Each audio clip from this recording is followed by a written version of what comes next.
Hi అండి, అందరూ ఎలా ఉన్నారు? Welcome to Sai Santhu world. నేను ఈరోజు మా పిల్లలకి ఇష్టమైన టమాటా రైస్ చేశాను. నా స్టైల్లో చేశాను. ఒక 10 టమాటీలు, ఎండుమిరపకాయలు, అల్లం వెల్లుల్లి మిక్సీ చేసుకొని పక్కన పెట్టేసుకోవాలి. గ్యాస్ మీద కుక్కర్ పెట్టుకొని ఆయిల్ కొంచెం, నెయ్యి కొంచెం వేసుకొని కొంచెం వేడయ్యాక ఒక 2 ఉల్లిపాయలు లేయర్స్లా కట్ చేసుకొని, ఒక 4 పచ్చిమిరపకాయలు లేయర్స్లా కట్ చేసుకొని వేపించుకోవాలి. చెక్క, పువ్వు, లవంగా వేసుకొని వేపించుకోవాలి.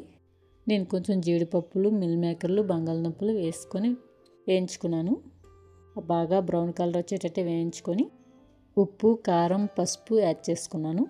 ఒకసారి అవన్నీ వేగాక ముందుగా తయారు చేసిన టమాటా పేస్ట్ వేసుకొని వాటర్ అంతా అయిపోయి దగ్గరగా అయిపోయేటట్టు ఉడకపెట్టుకోవాలి. కొంచెం కొత్తిమీర యాడ్ చేసుకొని రైస్ యాడ్ చేసుకోవాలండి. నేను ఇంట్లో తయారు చేసి హోమ్ మేడ్ గరం మసాలా వేసుకున్నాను. తర్వాత రైస్ యాడ్ చేసుకొని విజిల్ పెట్టేసుకోవడమేనండి. వాటర్ వేసుకొని ఒక 2 విజిల్ పెట్టుకొని ఆఫ్ చేసుకోవడమే.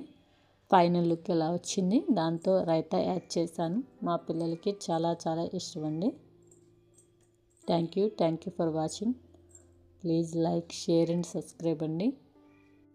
నాకు నచ్చిన స్టైల్లో నాకు వచ్చిన వంటలు నా పిల్లల కోసం నేను చేస్తూ ఉంటూ మీకు వీడియో తీసి పెడుతున్నాను.